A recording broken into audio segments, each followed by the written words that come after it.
Larry Herb, Xbox Live's Major Nelson with... Graham Boyd, Xbox Live's AC Bongos. This live studio audience are so loud I can barely even hear you. This is unbelievable. We are back for day number 2 for Call of Duty Black Ops 2 multiplayer. My God, what an amazing day and a half it's been, hasn't it? Absolutely. Now, this is day 2 of Gamescom, but it's actually day 1 of the actual gaming fans coming in. So consumers are in here today, the true gaming fans, and as you can see, we've got loads of them behind us here, and all around this booth tonight, it's community night. And you're looking at home probably saying, you know, I'm not there, how can I participate? Ah, got you covered there. Hit Twitter, the hashtag is BlackOps2MP, that's Black Ops, the number 2 MP. We're gonna be going through your Twitter questions, and I'm gonna get Dave Vonderhaar, the game designer himself, right here to answer your questions. But first, we had a celebrity stop by the booth, so check this out. Got him. Come on. Oh man, it's incredible.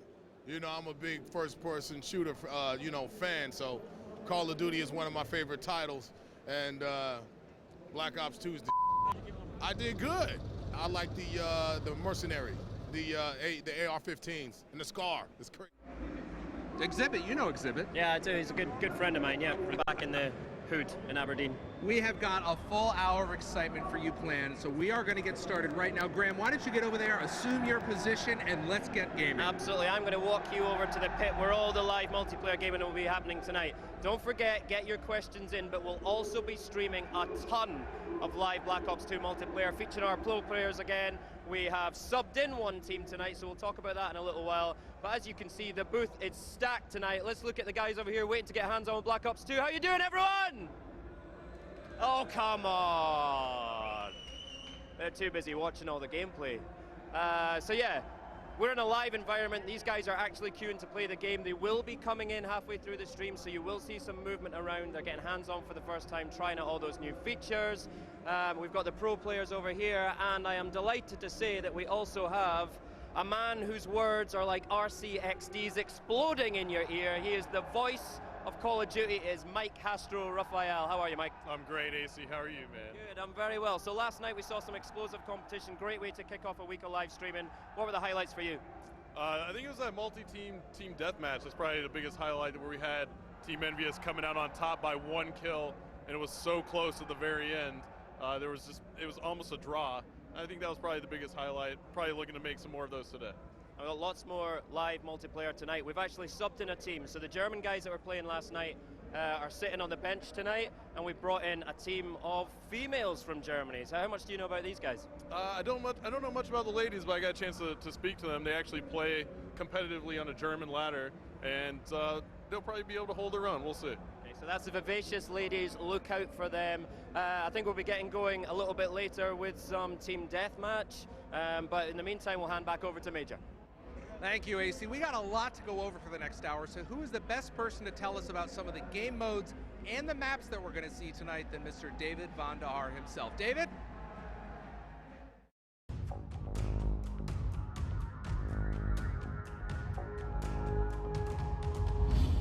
Thank you for joining us today for more multiplayer live from Gamescom in Cologne, Germany.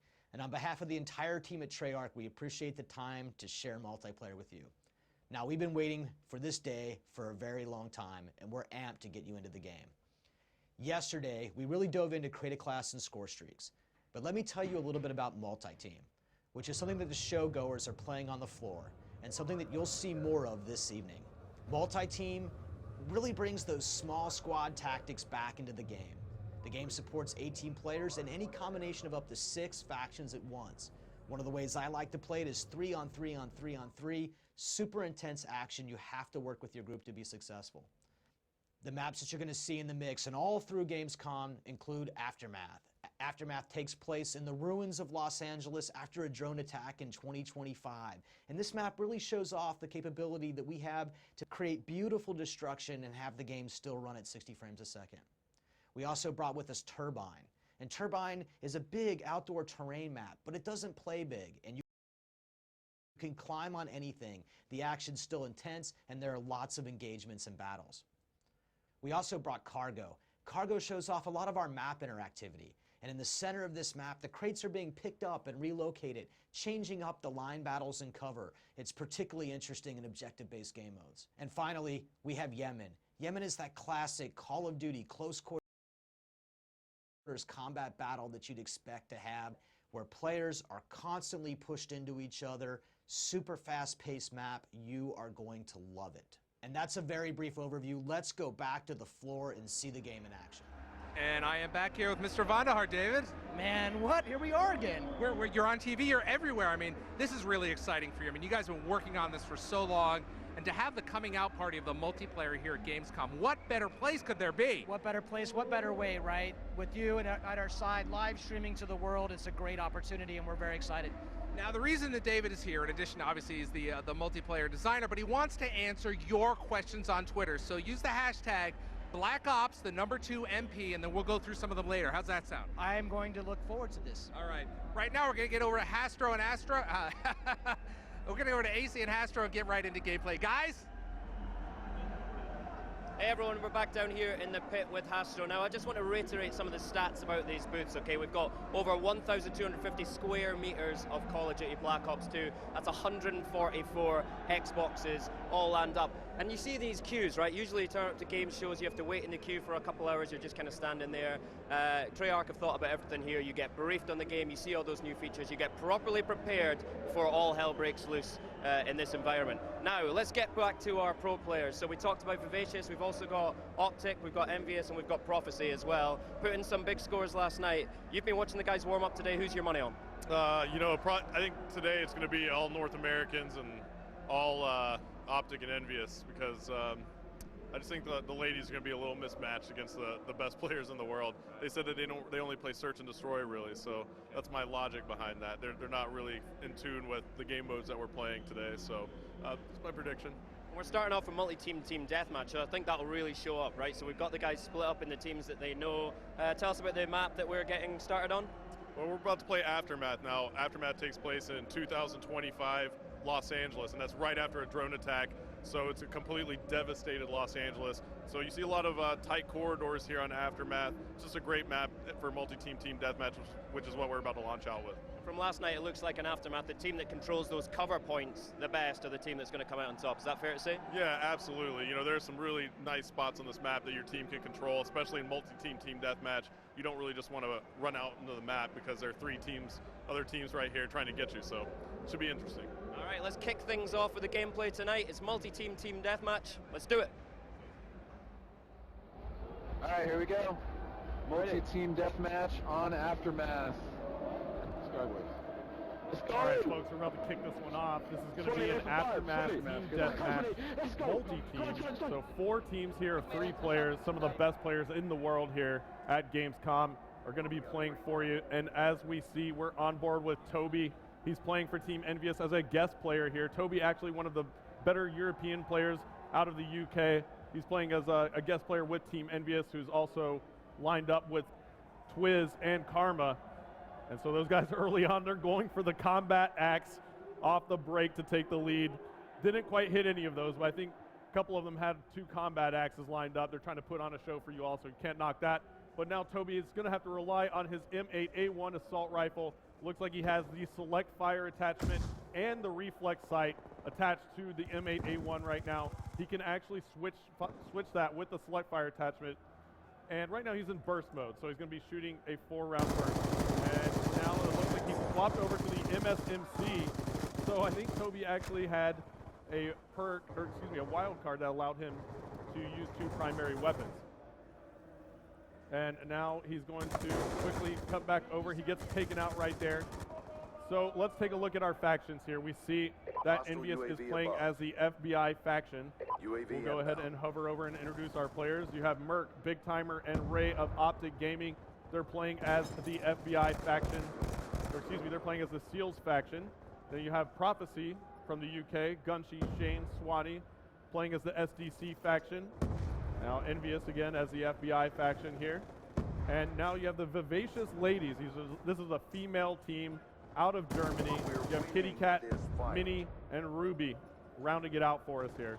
So now as we see, Envious has taken the lead with 10 kills on the board. We'll jump on board with Twiz.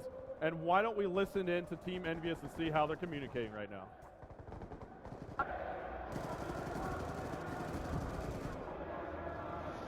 Merc's sniping in above the bar or whatever. Shocked in the middle. You got him.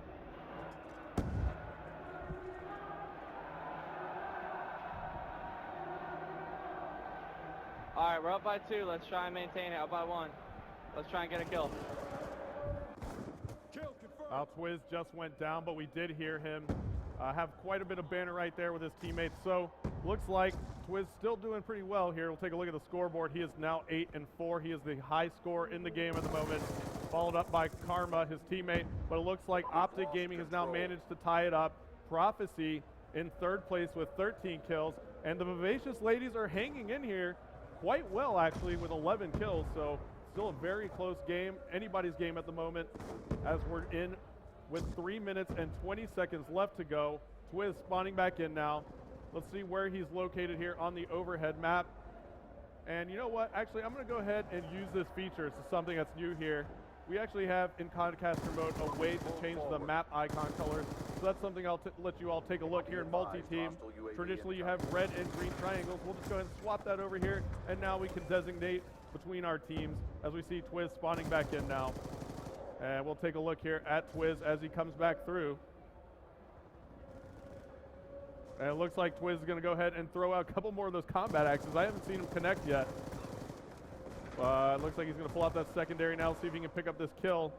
Looks like there's another team right behind trying to pick up that kill as well. So Twiz getting that kill robbed by one of our other teams. Why don't we hop on board with another player here? We'll go ahead and jump on board with Optic. Rambo is on a 3-kill streak, and we just jinxed him. That always happens. Ray goes down. So Optic Ray rocking the MSMC. That's a submachine gun. And it looks like he's going to be powering through the middle of the map right here. Was trying to get a reload right there, but he got taken out by Gunsheet of Team Prophecy. As we take a look at the scoreboard, we see that Optic Gaming has now taken the lead by 2 kills. Followed up by Team Envious and Prophecy in 3rd.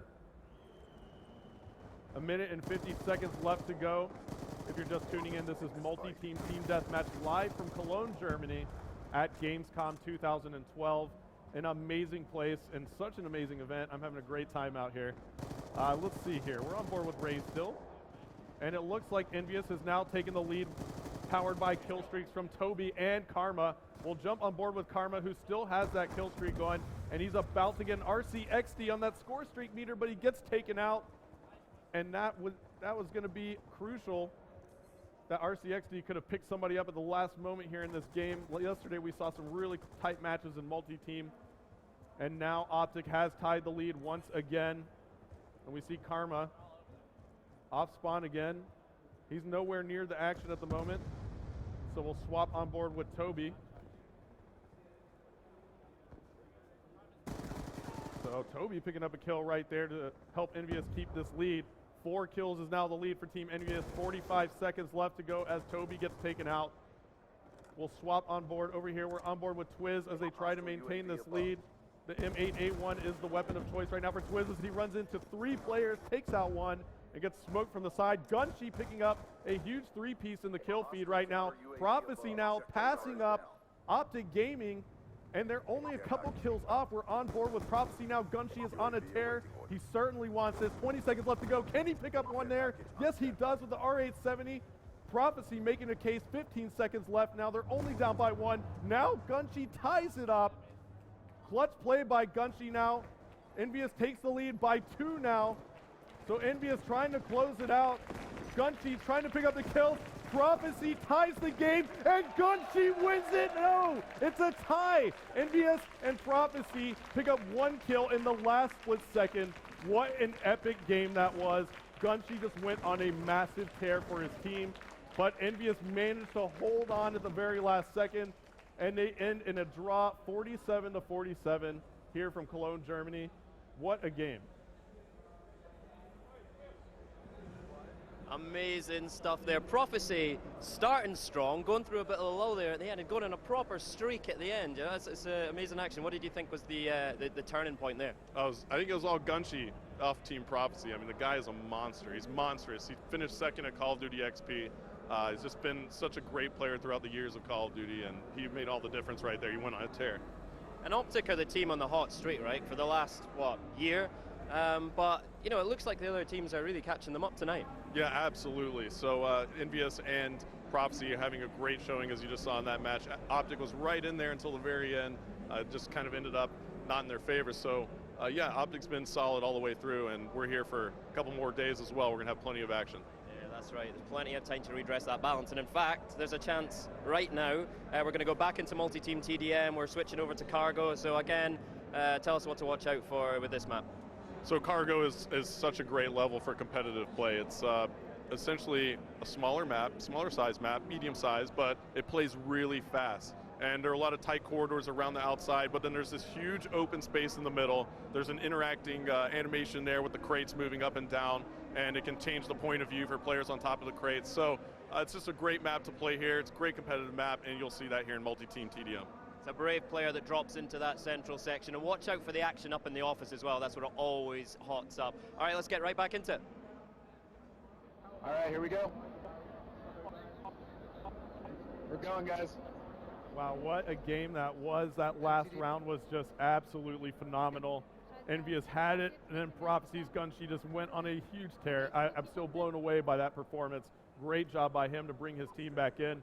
And now we're on board with Prophecy. Let's see if they can actually get an early lead here. We'll see where they're spawning.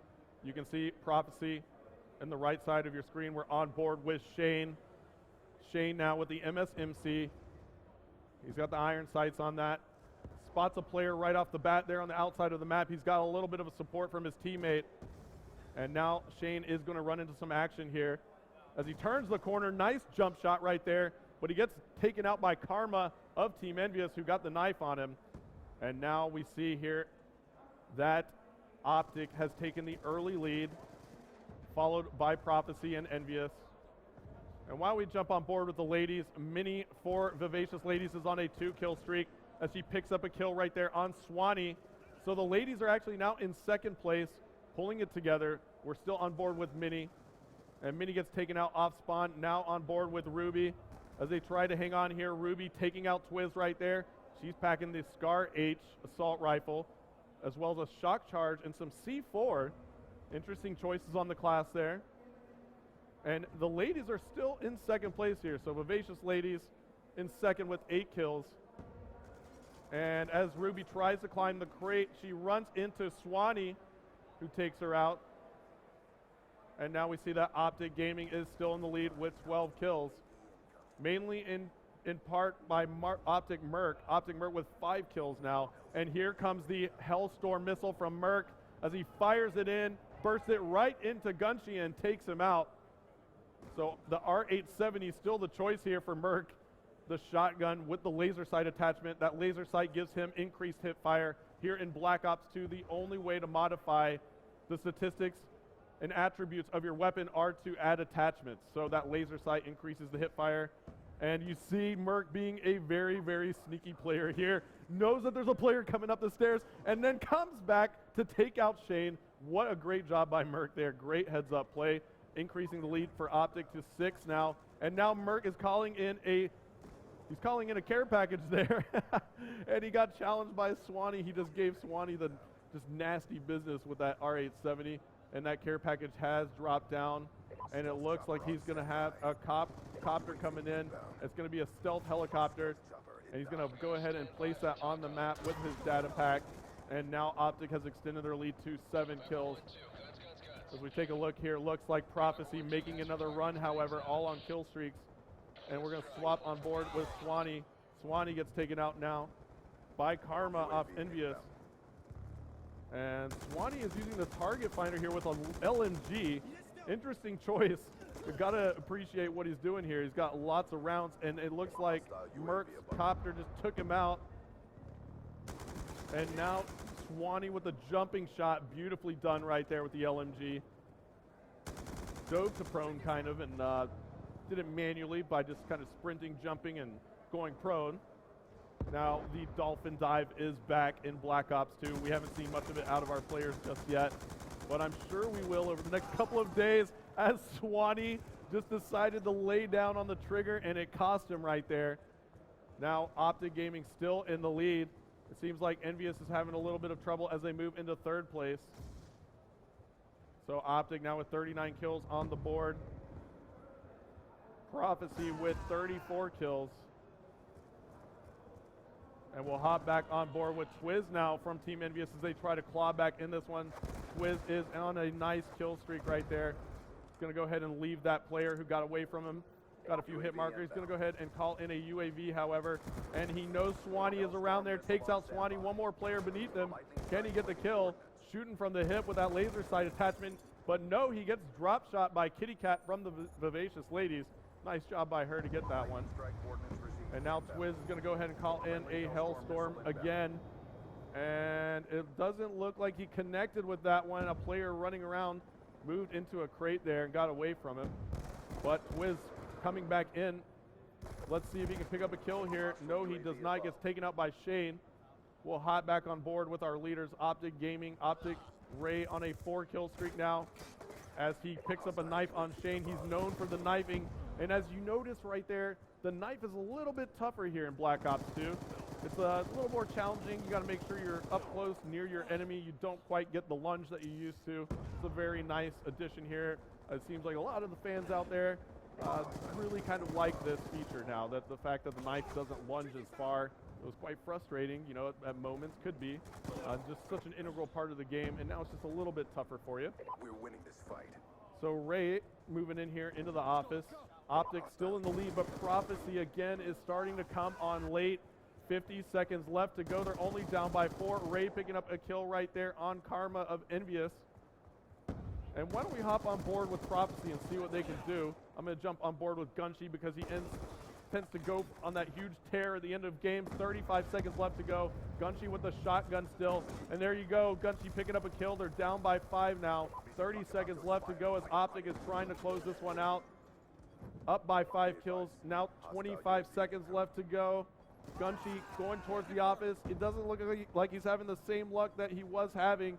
We'll jump back on board with Optic Ray here on a 4-kill streak. And it looks like Optic working together, moving together as a team. 10 seconds left to go. I surely can't see Prophecy coming back at this point. And it is going to be Optic Gaming who takes this one. Ray with the MSMC for the final kill. And Optic Gaming hyped up here in Cologne, Germany.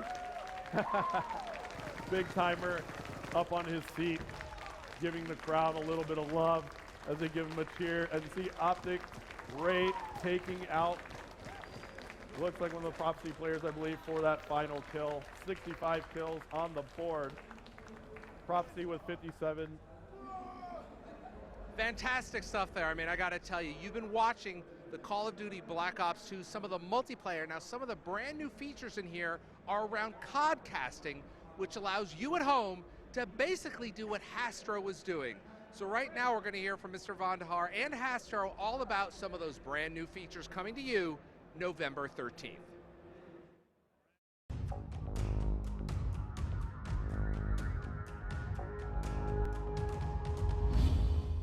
David, that was amazing. What did we just see? That was the world premiere of the codcasting feature in Call of Duty Black Ops 2 multiplayer, and that was Cargo in Team Deathmatch. Thanks, David. Hastro, tell us about some of the tools that we just saw. Sure. So you saw a few different elements in the codcasting feature, and it just really allows us to get in and make a better viewing experience for the audience that's tuning into Call of Duty matches online, right? So you saw an element called the score panel, and that's the kind of the key element at the very top center of the screen. The score panel is just a way for us to give information quickly to the audience, the score, what team's in the lead, and how much time is left in the game. And then, of course, we saw the names up there. That's the nameplate. Yeah, the nameplate essentially is our way of giving the player a jersey and a number, right? A name on the back of the jersey. We're in a first-person POV in Call of Duty Black Ops 2, so we want to be able to identify the player and who you're watching, so that's what the nameplate does. Now that's all great, but viewers really want to see the map. Tell us about the map. Yeah, the map overhead is a really important piece of information for the audience. So The audience wants to see where the teams are set up, where they're located on the map, where the engagement's about to occur. And also for the commentators, it's a great tool because the commentator can kind of switch players after a player dies and bring you right back into the action faster. Now this is really exciting. It's almost like watching a TV show, picture in picture.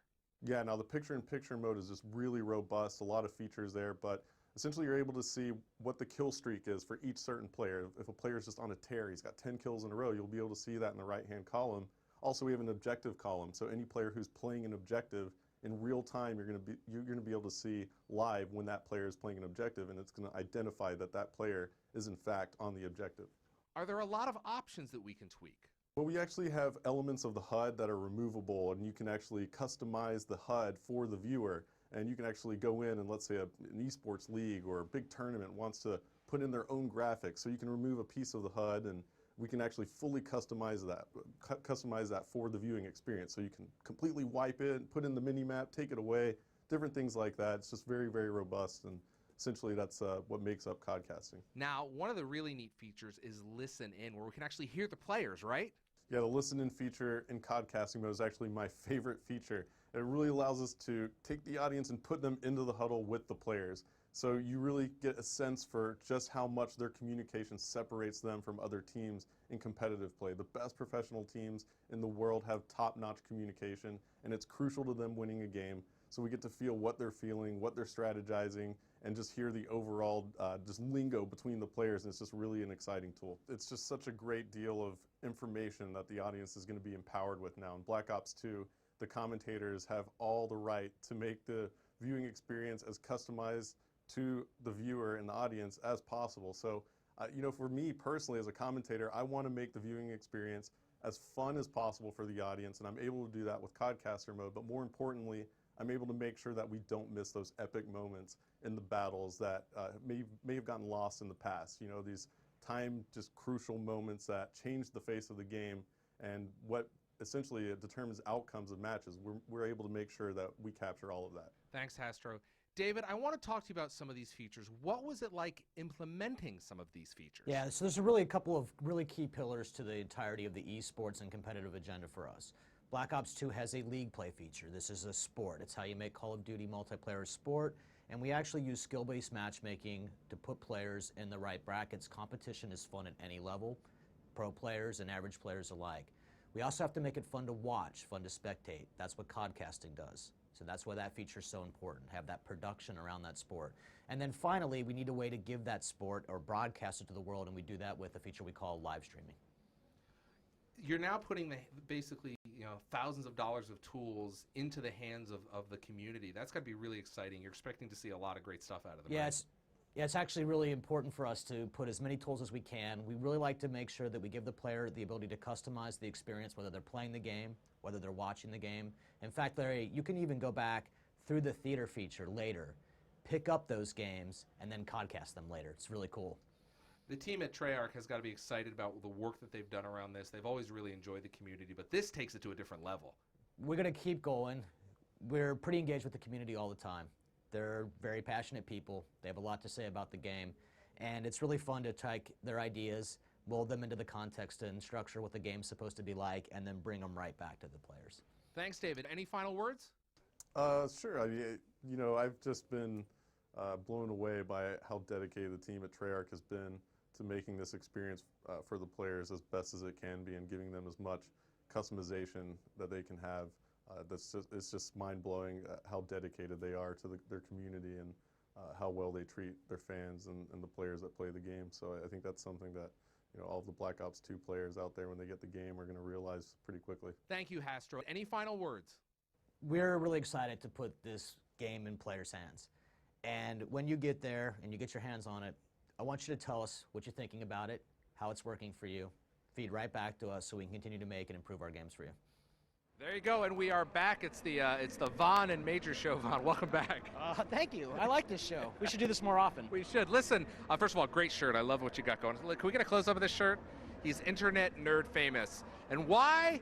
Black Ops 2 multiplayer. We're going to talk about it right now. If you sent your hashtag, if you use the hashtag Black Ops 2 MP, we are going to answer your questions. We've got a few of them right here. You ready to jump in? Let's do this. All right, now the first one is actually not attributed to one specific person because we've seen it all over the place. The question is, will there be a player match system or will everyone be forced to play ranked games? David? No one is going to be forced to play ranked games, Larry, but you should know that the game supports that traditional matchmaking experience where you're going through the progression system and you're ranking up. Optionally, you can play in league play. That's where you get that competitive rating, get your skill-based matchmaking. The game supports both simultaneously. All right, next question comes from Official Musty, that's the Twitter tag. Do kill streak kills help towards your next kill streak? Great question. So anytime you're watching the game and you see that number come up in the center of the HUD, that is a scoring event.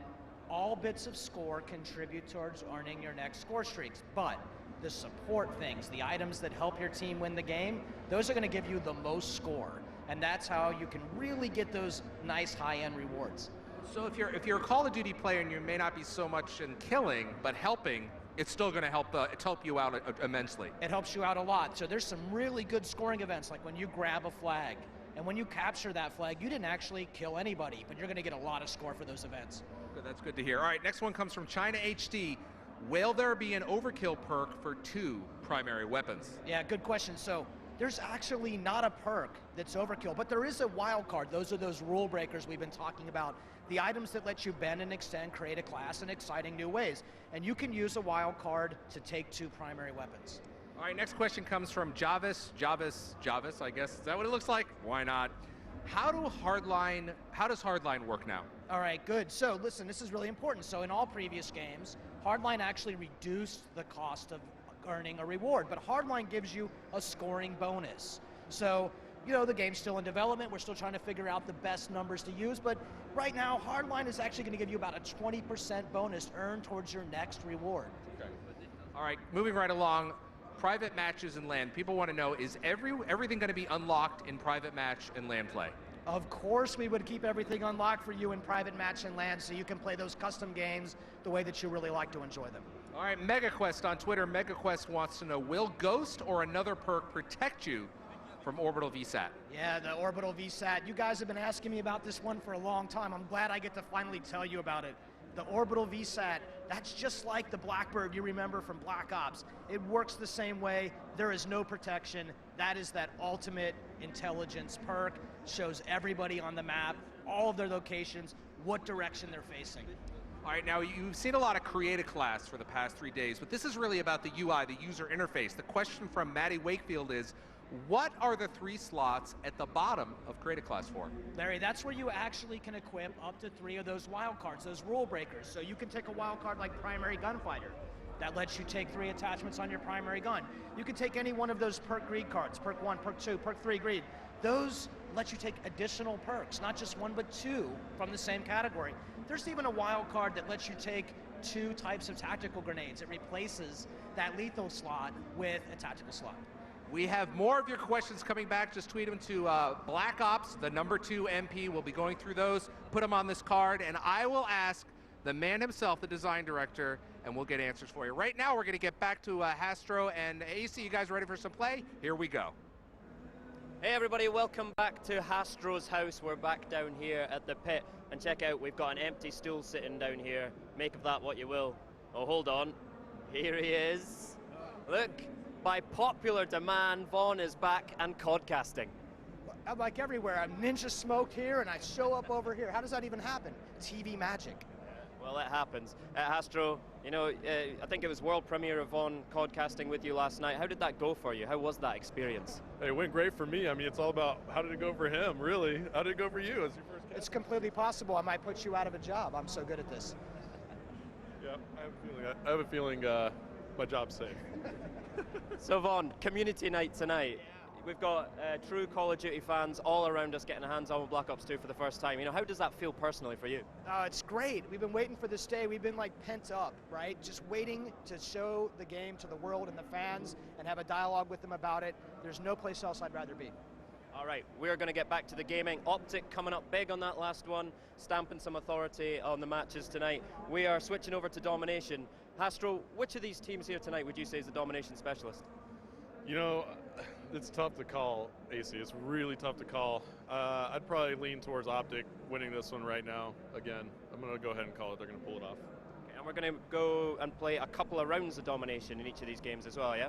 Yeah, so I think we're playing some round-based domination. So that means everybody gets a shot at either side of the map. That keeps that playing field even for both teams, takes out any kind of intrinsic map issues, and so everyone can have a good time.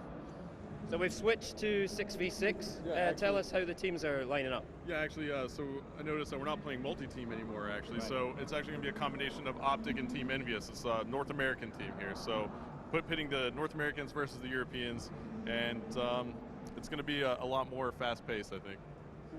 Vaughn, so last night you sat on the fence spectacularly. I need an answer from you. North America, Europe? Yes. Let's get going with the game. All right, here we go. All right, Vaughn. North Americans versus Europeans Top once again. in on Yemen So, this time. Your answer was Good. yes. Yes. But look at this. It's Yemen. Okay, so we're loading the map up. It's Yemen. First time that we're streaming it.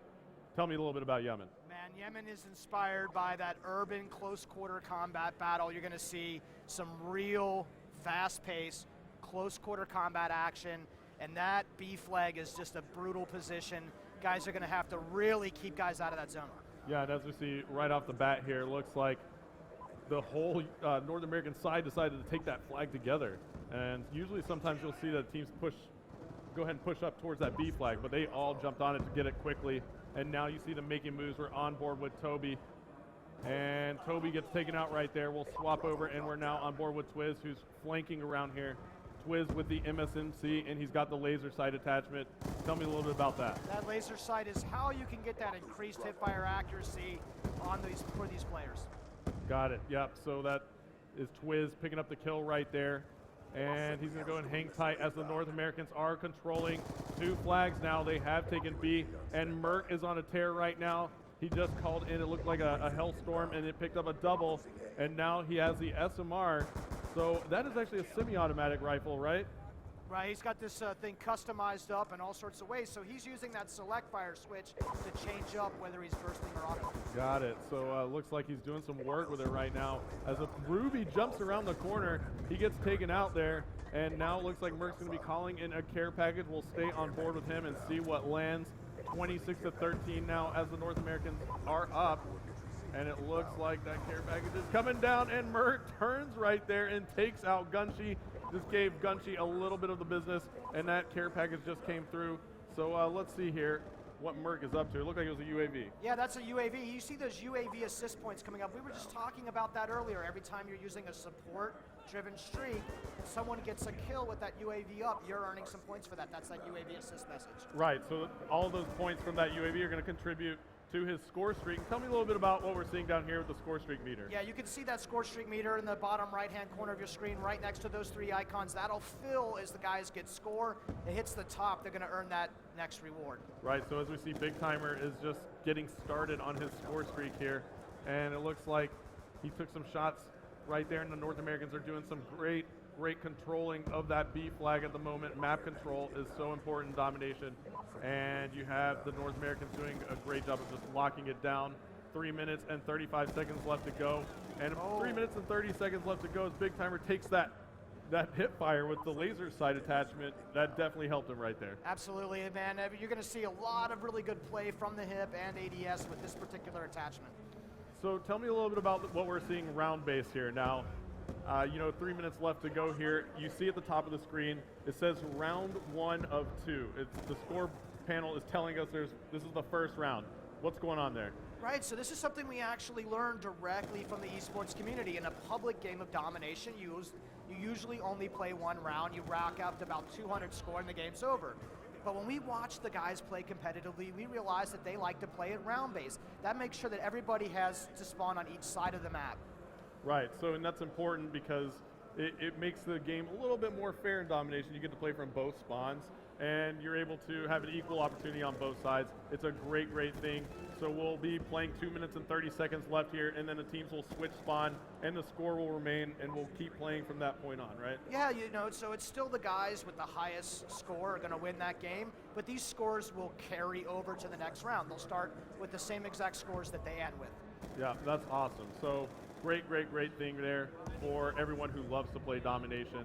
And now it looks like the North Americans are turning the heat up completely with the 3 cap. A player is on the B flag. As we take a look here, we see that Minnie and Shane were on the C flag, and it looks like they did manage to cap that C flag, and we're on board with Big Timer still.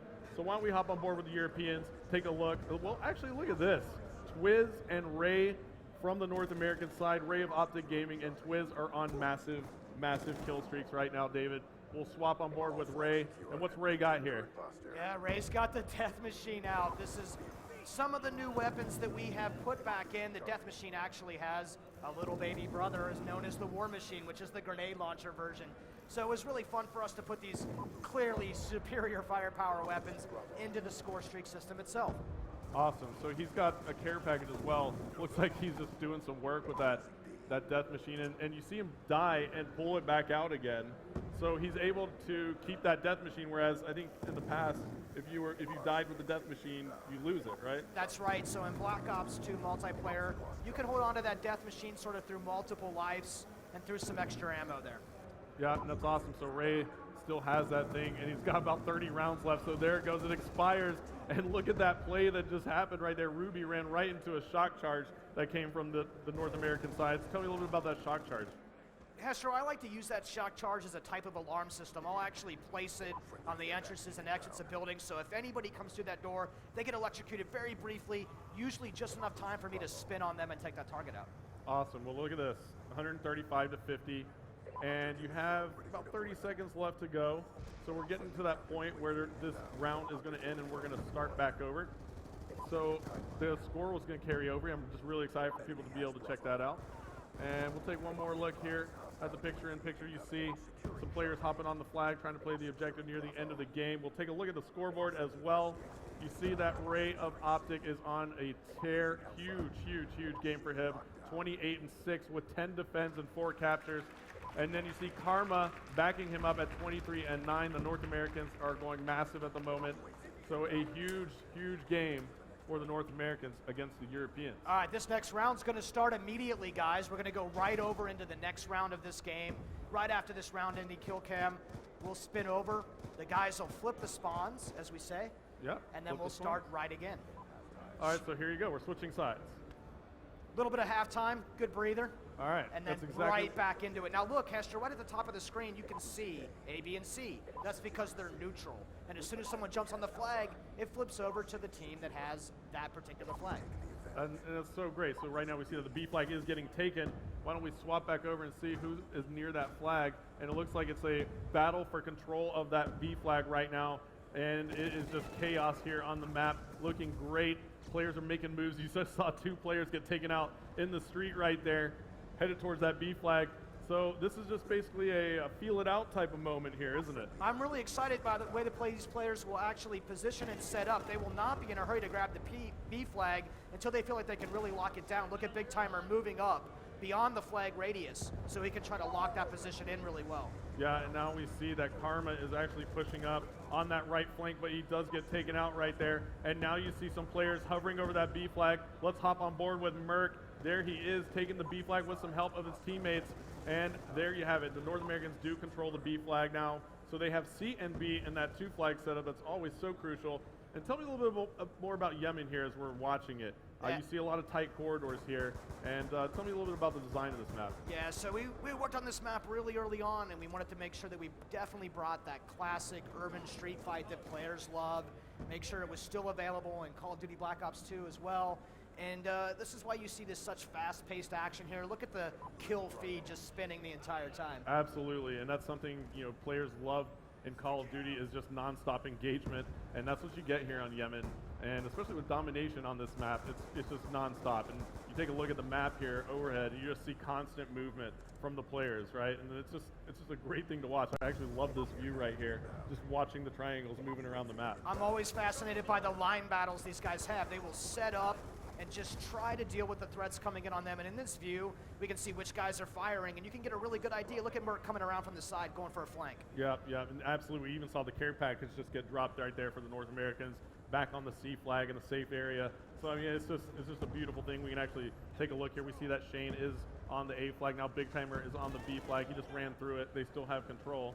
And Ray now runs by the A flag. It looked like Ray was actually pushing for that capture. So the North Americans are now pushing this flag pretty hardcore and aggressively. And then the Europeans do manage to thwart that off. We'll jump on board with the Europeans. Why don't we hop on board with one of the ladies here? Jump on board with Kitty Cat, and we'll take a look at what she's using. She's got the MP7, and it looks like that class is pretty solid. Tell me a little bit about the suppressor attachment she has here too. That kind of comes back as an attachment. What exactly does that do for you here? Yeah, of course. You know, we would bring back fan favorite attachments like the suppressor. This will keep you from appearing on the mini map, of course. And this is really good for guys who are trying to stay low off that radar, of course. Yep. So as we see here, we actually see the perks now coming up. It looks like we got that off the spawn. Why don't we take a look at some of the perks here that players are using? And there you go. Looks like Kitty Cat is using Hardline Scavenger and Dead Silence. And why don't we flop around? Let's see if we can find some of those multi-combo, perk additions. There you go. Yeah. So here you have it. Tell me a little bit about this, David. Yeah, so Karma's definitely running perk 2 Greed, so he can have both extreme conditioning and dexterity. And with lightweight, this is a guy who clearly wants to move as fast as possible and be as nimble as possible. Yeah, absolutely. So lightweight is going to increase his movement speed. Extreme conditioning is going to allow him to run a little bit farther and longer. And dexterity is actually going to let him swap weapons faster, climb ladders faster, climb objects faster. So he's definitely going for speed here. And that's the great thing about this, is that you're able to customize those perks in your classes to be what you want to be as a player, and that's new in Black Ops 2. It's actually the very good definition of what the pick 10 and the wildcard system is actually about in the first place, Hastro. He can configure this way and just put his points to that particular playstyle. Yeah, and I'm excited to watch him play here. I'm going to stay on board with him. He has the R87. He's got a shotgun. So he's going doubling speed so he can get close, uptight in the faces of his opponent here. And it seems to be working, as Karma is 39 and 17 on the board at the moment. So he's doing some work with the shotgun. And look at that. He's going for some range here. He's got 3 hit markers. Oh, no, pulling out the combat knife. But there you go. That's a perfect moment, right? Tell me what just happened right there. Yeah, so these guys are so used to being able to swap to their second weapon. But if you're going to use the pick 10 and wildcard system to stack up this way, he had to sacrifice his gun to be able to do that. So he pulls out, thinks he's going to have his pistol in hand, but no, he's got his knife. He does not have a secondary weapon equipped. Yeah, that was actually a great moment, because that secondary just wasn't there. He used up all his allocation points in the pick 10 for all his other gear to make him faster. And Karma does pull out the RCXD there. That comes back in Black Ops 2. Tell me a little bit about that. There's a little RCXD running around the map still. Yeah, that's one of these things that we just felt like had to come back into the game. Upgraded that model and its animation and sounds for 2025. It's just something that feels totally appropriate for this kind of game. Yeah, and you can see the score streaks that Karma has over here. He's got an RCXD. Looks like he has a UAV, counter UAV as well. So he's definitely, it's a great class. It looks like he's making that rushing class, so that makes sense. Why don't we scroll through here a little bit more?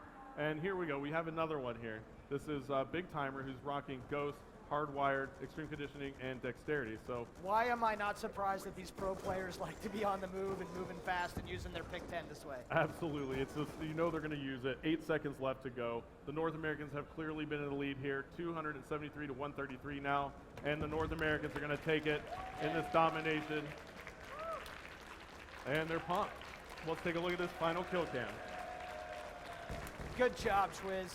Look at this.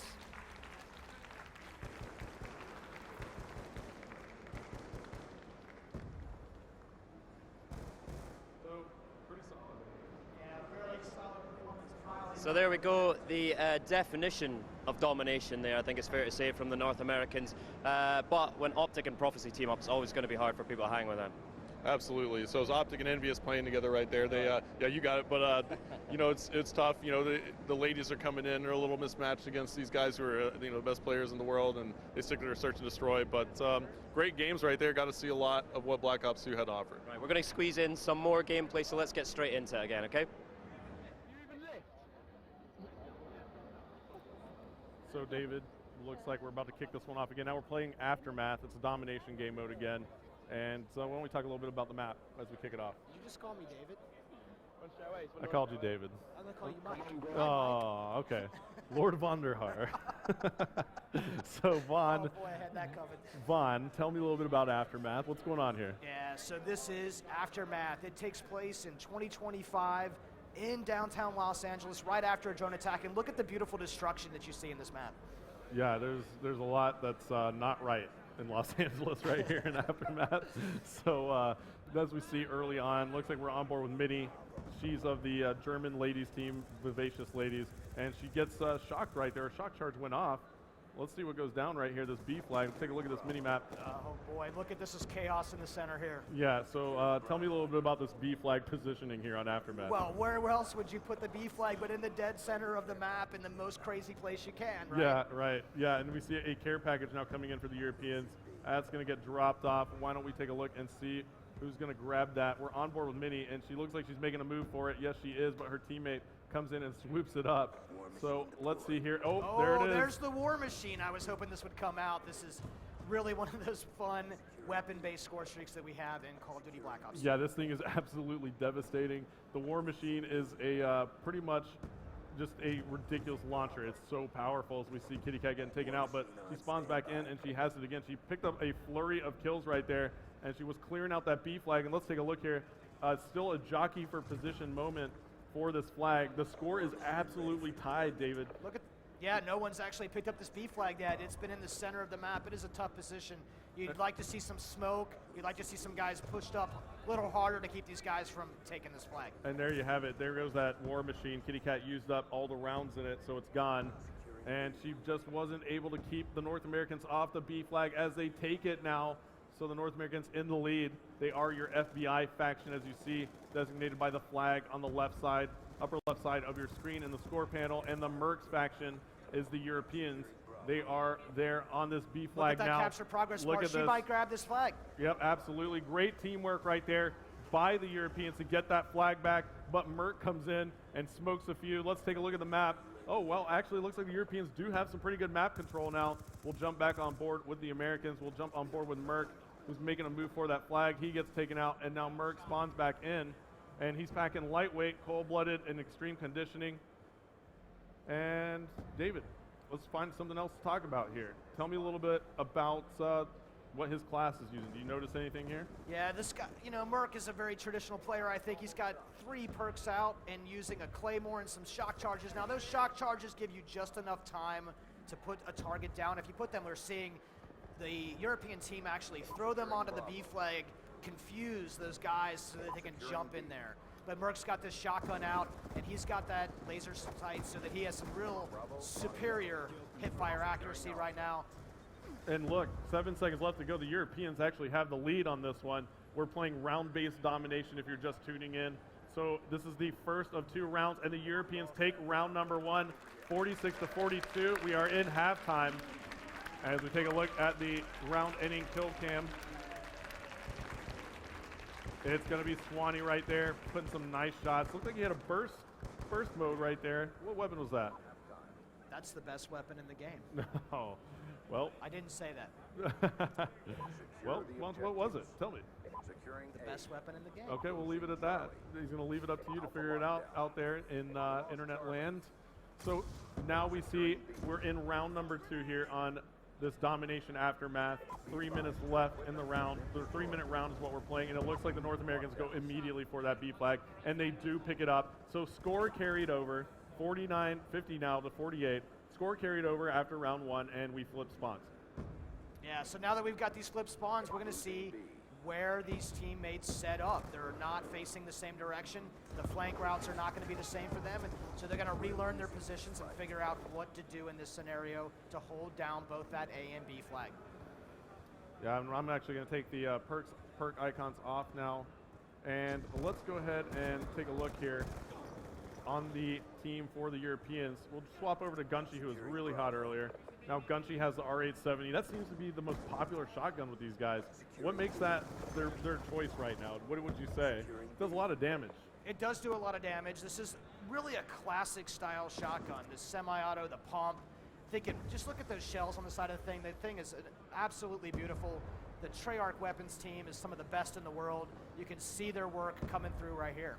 Yeah, absolutely. I'll scroll around. Let's take a look at some of the weapons here. So we'll just go one by one. The MSMC here. Yeah. Submachine gun. Tell me a little bit about that. Yeah, so there's all sorts of great submachine guns in Call of Duty Black Ops 2. And this MSMC is one of the favorites that we have internally. I think fans are really going to react well to it. Yeah, and it looks like this is an LMG now coming out for Shane, and he's got a crazy sight on that. What's that attached? He also has the laser sight, and he's just going ahead and hip firing. Look at that, just mowed down Ray and David. That was just like this LMG. He's mobile with it and hip firing. How did that work out right there? He's got an LSAT. He's got it customized up with that laser sight, but also that dual band scope. Now he's got the assault shield coming out right now. So Shane has got all sorts of fun stuff going on in his classes. I'm really excited that players are going to be able to use. Oh, look at that melee attack from Shane with the assault shield. Yeah, and look at this. Somebody is not knowing what's going on. It looked like it was Karma of Team Envious. 30 seconds left to go. Now that was we're going to stay on board with Shane because this class is pretty epic. This is one of the great things about Pick 10 and the wild cards. You're going to see some really unique combinations that are still competitive. Yeah, and he did work with it. I mean, I have to say, I was pretty impressed. And it looks like the North Americans still have the lead here. They're up by 8 points in domination aftermath. 10 seconds left to go. They are going to close this one out. I don't think there's enough time for the Europeans to come back, and that's going to be all she wrote. 97 points on the board. Now we'll see how it finishes. Looks like 98-93. Close game, but that's our final, David. That is the end of that match. That was a much closer game. Nothing is guaranteed. You've got to play strong the entire time. Absolutely. So the Europeans down just a little bit in that game mode. As you see the final kill cam, it's Ray of Optic Gaming. And now they are pumped. Look at Optic. Big Timer doing his chair dance one more time. Great game. Very good game. Thank you so much for joining. We're going to be back in just a second. We're going to talk to the guys over there. All right, I don't know if we're going to see more gameplay or more Vonderhaar tonight. What a night it's been. All right, well, we're going to see more Vonderhaar. We're now going to hear from him. He's going to tell us about the weapons, the brand new Create a Class system, score streaks, and even more details about the weapons. David?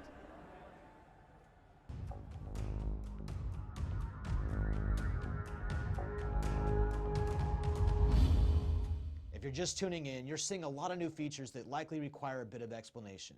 So let me give you the quick recap. With the new Create a Class in Black Ops 2 multiplayer, we're putting the power back into the hands of a player to customize for his play experience. We give you 10 points, and you can use those points to allocate in any way in which you will be successful in the field. In fact, you don't even have to take content from a particular category of content if you don't want to. You can forgo a particular weapon, maybe your secondary, and then use that point somewhere else. For example, an extra perk. And with the wild cards, you can bend and extend and break the rules for even greater customization and flexibility. Let me tell you about score streaks. Score streaks replace kill streaks. And here's how this works. Anything you do in the game that earns you score is helping you earn your rewards. Every score streak has its score requirement. Therefore, there's no strict mutual exclusivity. In fact, you can earn 2 rewards in a single scoring event. Using score allows us to reward players for playing the objective and helping their team win. Now, you don't even have to be a Slayer, a guy with a high KD ratio. But it doesn't hurt either because getting kills also earns you score. Weapons and attachments have changed in a pretty significant way in Black Ops 2. We're using the 2025 time period as inspiration for all sorts of new gadgets and technologies that we can put back in the hands of a player. And the attachments are particularly interesting because this is the only way you're going to be able to modify the behavior of a weapon. For example, the laser sight actually is visualized on the gun, so you can see when someone is doing work to you at close range firing from the hip. The MMS is a really good example of an attachment where you actually send a pulse wave through the world and can detect people. It's a rusher's tool. You will see them when they're stationary and through smoke. You can use that in a standoff battle and take that guy down. So that's a very brief overview of our core gameplay systems. And we're really excited that the guys on the show floor get to experience this right now, and the rest of you will get to experience it on November 13th. Thanks, David. Hello, David. I'm here again. How is that even possible? I don't understand this. You designed the game, you're calling the game, you're over here. How do you do it? It's magic. It's unbelievable. Well, we've got more of your questions. If you were sending them, if you're on Twitter using the hashtag BlackOps2MP, I've got them right here on the card. We're going to jump right back into them, and David's going to answer your questions. The first one, or the next one from Jay Hernandez97, do headshots, payback, Avenger, or other medals count towards your score streak? No, in fact, they do not. Those are not scoring events. Those are medals. That's how you earn extra experience points. All right, jumping ahead. Jersey's Finest 17. Can the enemy see the red laser attachment, and does it add to the accuracy of hipfire? Yeah, we saw that a lot in the game. The guys are using that attachment a lot to increase their hipfire accuracy, and you can, in fact, see it if you're looking carefully. It's very subtle. It's pretty subtle. Everything about the game is subtle. Really? I like that. All right, X-Zac attacks X, and when there's X's at the beginning of the end, you know it's real. That's a pro player. Right, pro right there, pro legit. Is there a perk or attachment that can make you reload faster? Yeah, very important thing. There are no attachments that modify the guns. I'm sorry, there are only attachments that can modify the accuracy of a gun, and there can only be attachments that make you reload faster. So there is one, it's fast mags. Now that's dramatically different from the previous games. Tell us why you made that decision. It's so we can tune the guns regardless of the gameplay behavior. So when it belongs to the gun, that we can tune it independent of the gun, whereas if it's a perk, it has to be consistent across all the guns. All right, we have one more question we want to get into. Carnage615, what's the difference in the riot shield from other Call of Duty games? Call of Duty Black Ops 2 has an assault shield, and the big advantage of this is you can actually plant it into the world and use it as portable cover. So really, that's actually really significant. I think you're going to see guys form lines and use that to protect their backside when they're in a good engagement. All right. Well, we're going to get right back. Hey, Graham, why don't you come on over here? We're going to wrap up the show here. It's been a great hour. Graham, how was it fun? It was fun over there, wasn't it? Absolutely. It's where I love to be, seeing the gameplay happen right in front of me, and always amazing to learn from those pro players as well, right? Now, tonight was community night. Tomorrow night, things take a different slant. Why don't you talk about that? Absolutely. Tomorrow night is competition night, so we're letting those pro players off the leash, and they will be at each other's throats. You'll see and hear a lot more of those pro players. We've got player profiles as well, so it'll be really good to hear directly from those guys. Now, David, we didn't get a chance to really go through all the questions we saw on Twitter, but do you think you'll be able to answer some of them? I know you're on Twitter looking at them. I actually love answering questions from the fans, and I'm going to be answering as many questions as I can. I'll be on Twitter all night. All right, there you go. Black Ops 2 MP, that's the hashtag you want to use. Why don't you give out your Twitter tag, your Twitter handle, just in case. Oh, there it is. As if on cue, he's got it on the back of his. David Vonderhaar on Twitter, but you can follow Treyarch at Treyarch. Will be answering your questions all the time. All right, Yvonne, I think I've got a question that involves quad feeds and multiplayer reveal trailers. Is that one we can cover off tonight? Or? You can ask that question if you want. All right, well, maybe we'll hold it for tomorrow night. Okay, that's a cliffhanger right there. Yeah. The answer is yes. Yes, you can ask. It doesn't mean he'll answer it. All right, we're going to wrap it up here. Any final words for the community? Again, thank you guys so much. And without you, we would be nowhere near where we are today. We'll see you soon. Let's just cover off same time tomorrow night for the live stream. We'll be on Xbox.com in Europe, CallOfDuty.com, the Black Ops 2 Facebook page, and Twitch.tv/Treyarch. Take your pick. Thank you, Graham. I'm Larry Herb, Xbox Live's Major Nelson. For Mr. Vonderhaar and AC Bongos, thank you and good night, everybody. Good night.